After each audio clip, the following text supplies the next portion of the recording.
this is a screencast to go over and set up and explain the Giver Utopian Community Project. Before I get to the actual sort of like guidelines and background on the community project, we have to talk about what a utopian community is and what a utopia is. So first off, I have right here a quick overview on how I expect your notes to be set up. This is what we've been doing all year. Title, and then you use the main space of your notebook to take basic notes. I want to encourage you to use abbreviations to save time, use pictures, all that good stuff. Always date your notes. That's really important, so you can come back to that and refer to it.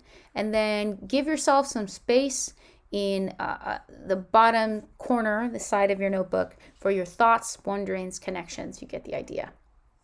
So this is a video, but I'm going to watch it full screen on another window.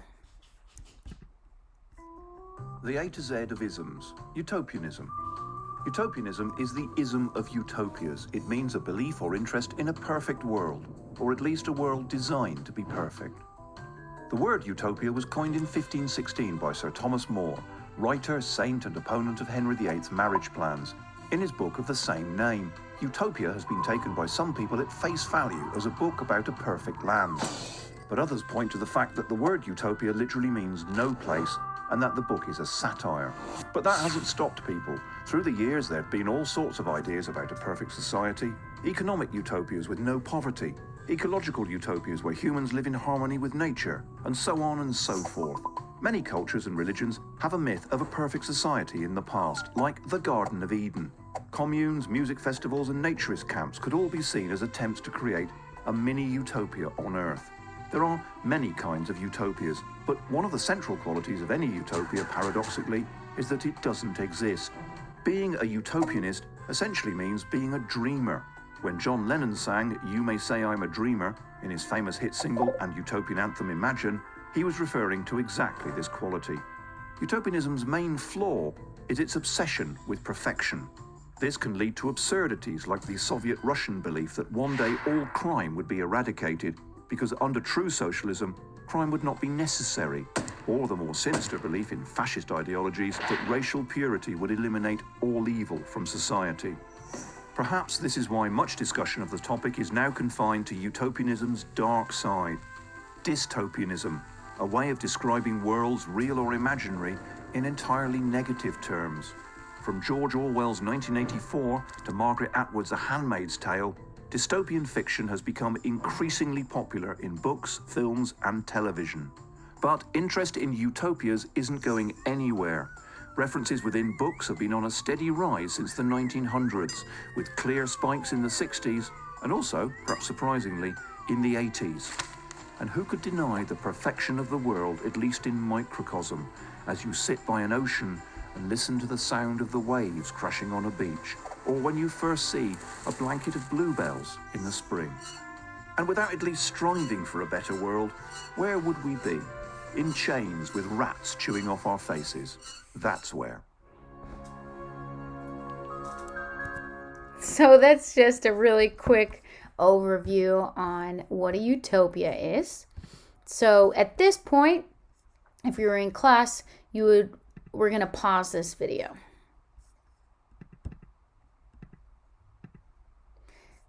I want to just check for understanding so we can see what is a utopia and what is utopianism referred to. So if you're working on this independently at home because you're out this week or out at least for this class, I want you to pretend there's someone there or talk to someone in your house and tell them, this is what a utopia is, this is what utopianism refers to. All right, now, the Utopian Community Project. A utopia is defined as an ideally perfect place. In the novel The Giver, which we're going to be reading this quarter, Jonas lives in a utopian world designed to provide food, shelter, and safety to the people of the community. If you had to design your perfect world, what would it look like? What would life be like for the people who live in your community? What would be special? Why would people want to join it? So what you're going to be doing in project teams this week is designing your own utopian world. And you need to get specific enough that you can really imagine it. You're building this imaginary perfect world. And you want it to be cool enough and descriptive enough using that imagery, all the senses, so that other people would want to join it too. And just to sweeten the deal a little bit, the Utopian community that receives the most votes from the class will receive 10 extra credit points and donuts or bagels, whatever you choose. This is a glossary. I'm not going to sit here and read all those definitions, but some of these words come up on the following slides. And rather than stop and define every word as we go along, I provided you a glossary so that if you forget what's a utopia, you've got the definition right there. What do we even mean by culture? Here you go. And so just know that if you encounter a word that you're not familiar with on the following slides, or as you start working collaboratively or continuing writing and fleshing things out on your own, just come back to this glossary.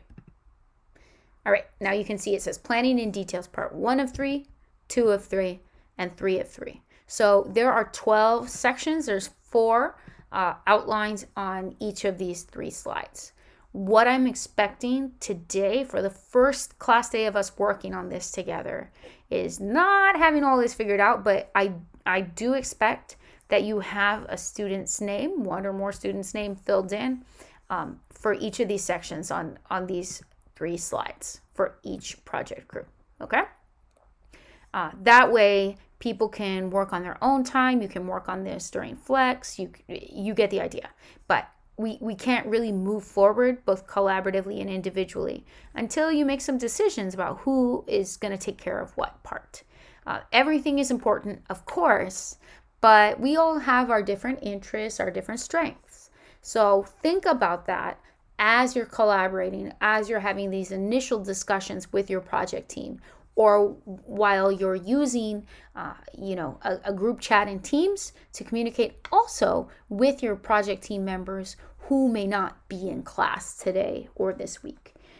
The reason why this is all in PowerPoint, why I put it in a slide deck, besides the fact that practice typing is good to improve your writing, the big reason is so that way everyone can work on this together, even if you're not in the same place, if you're not in the same room. So you can see the areas like very basic. Number 1, government. 2, education. 3, family. 4, housing. So those are the first 4, and I've got a little just like blurb afterward. And then for each of these, you can see highlighted exactly how much needs to be written for each of these sections. Okay, and it's not even like a range. Like just give 4 sentences, 5 sentences, whatever it says, okay? You don't need to go over that. Like sometimes it's really good to just keep it to the point with just enough detail, all right? That way, this is only a week long, so I don't want you to get overwhelmed and spend, page after page after page creating a new constitution. That's really not necessary. So those are the first 4. You're probably going to want to divide those up like 1 per person. Most project groups will be like 4 students, like 4 to 6 students. So each person, it would be fair for each person to take a long one. You can see on this slide, they're a little bit shorter for the most part, although the employment one is rather long. And then here we've got recreation, technology, name, and flag. That one's only 2 sentences because you need to do flag design. And so since that art takes time, that's less writing. And then also for the map, that's the only one where you don't really have to write any sentences because you have to design an overview map of your community. And then you can see it's going to be really important that everybody stays on track and does their work on time and doesn't just like set this aside and do it late. Because if that happens, then the map person can't do their job, right? You have to make decisions about schools, about business, about government, about like where people are living and what kind of housing they have, transportation, for whoever's creating the map to do their map. And then you'll notice at the bottom of each slide, it says each section should be written in complete sentences and include at least 1 image or video. All right, and you can pause this, we can pause this in order to really go over each of these sections. So 1 through 4, 5 through 8, 9 through 12. All right, and then what happens after this part, or how would you start filling this in? So this is my just base copy of it, but everyone has one. It's already been named as is. You don't need to do anything to change that. But say this were, your slideshow, and you've moved into collaboration time. You want to start making some decisions. This is a table. You can edit it. It's all good to go. So all I would do is say, oh, Sarah wants to work on the education section. So then I'll just put her name. Please put at least a last initial just to make things clear, right? There are certain classes that have multiple Briannas, for example. So make sure you fill in the name. There are multiple people with the name Victoria. So multiple Axels. So make sure you put a first name and then a last initial so that I can see, I can check in and make sure that you're dividing up the work fairly and including everybody. All right. How are these project teams being created? Well, we are still in a pandemic. We're still in a public health emergency, especially with this super contagious Omicron variant. So with that in mind, I have just created the project groups based on the seating chart.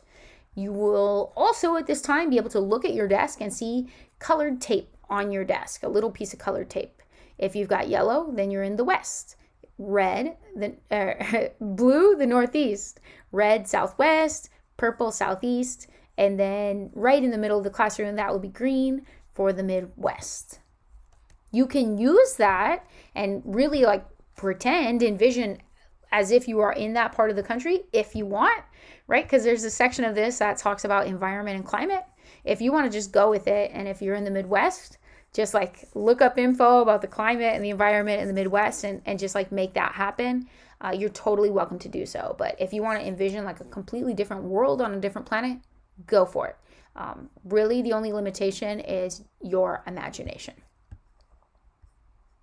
And then finally, slides 10 through 21 are for you to work on, to edit, to type all of your stuff and share your vision with me and with the rest of the class. So you can see you need to write here where it says name here, erase that. So then say completed by Sarah Wright. Okay. So edit that, and then just like it says, write in this text box. Make sure you check for typos. So this should be obvious, but just to be super clear, you should delete that and then start writing. Okay. These are the same guiding questions that are on the overview, the planning and detail slides 6 through 8, but I just wanted to include them right here so that if you're working on your own, you don't have to keep switching back and forth between one slide and the other. So what I would do personally is I would erase that, and then I would just start typing. It says 10 rules or laws, so I would just use this little number guy right there, and then I would start typing that stuff. So then I would say rule 1, blah, blah, blah, and then something else, etc., etc. And then after I finish that, I would probably then go ahead, delete those guidelines because I already finished them, and then you would have your stuff. But I'm going to go ahead and undo those changes because I want to keep this nice. There you go. So again, just to be clear, as you're starting to work on this, I would strongly suggest you leave those guiding questions or those guiding ideas, but then just start typing right there. At the very end, when you know your work is all good to go, then you can go ahead and delete that copy, right? Because then we don't need to see this. It should just be your typed vision for your utopian community's government. And I already layered an image onto each slide. So it should be super simple to choose an image that helps to illustrate that slide for your group. So what I would do is with my cursor, I hit the control button and then click. Okay. And then that's going to bring up this box, and you could hit change picture. You could pull something that you've downloaded onto your computer, or you can even just search Bing Pictures. Super simple. All right. But I know that this is the image that's preloaded onto each of those slides. Don't leave it that way. We're all going to know. And you want to show some care and use those multimedia elements to make your project visually appealing, right? Not just the writing, it's also about the images. So again, with my cursor, I'd click on the picture, and then I hit the control key that's in the bottom left-hand corner. Control, click, and then change picture. Okay, again, click, control, click, hold them at the same time, and then you're going to change the picture. So that's it for government, education, family, housing, employment, money, transportation, environment, recreation, technology, name and flag, and the map. I made that one really big because you're probably going to either like hand draw a map, take a picture of it, and include it in your slideshow, or maybe if you want to, find some way to make a map digitally online, that's where you would put that. So say you create a map just drawing on paper, and then you take a picture of that. You would click, change picture, and then from this device, I'm assuming you took a picture with the laptop, or you sent it to your laptop, emailed it to yourself in some way, or put it in your OneDrive, and then you would change that out. And there you go. So that is it. That's the whole overview of the Giver Utopian Community Project. Looking back into what we've got going on for class, the one thing we would do now, and we'll pause, and that'll be the end of this. That'll be the end of this teaching video. I want you to make sure that you understand what this project is, what it's about, what you're going to need to do as a collaborative project team, and what you're going to need to do individually. So go ahead, turn and talk to someone, even just talk to yourself out loud. I promise it will help you with your learning. This project is about what? Today I need to, with my team, and what I have to do on my own is this, that, and the other. All right, that's it. I hope that's helpful, and I'm really looking forward to seeing what each of your project teams comes up with.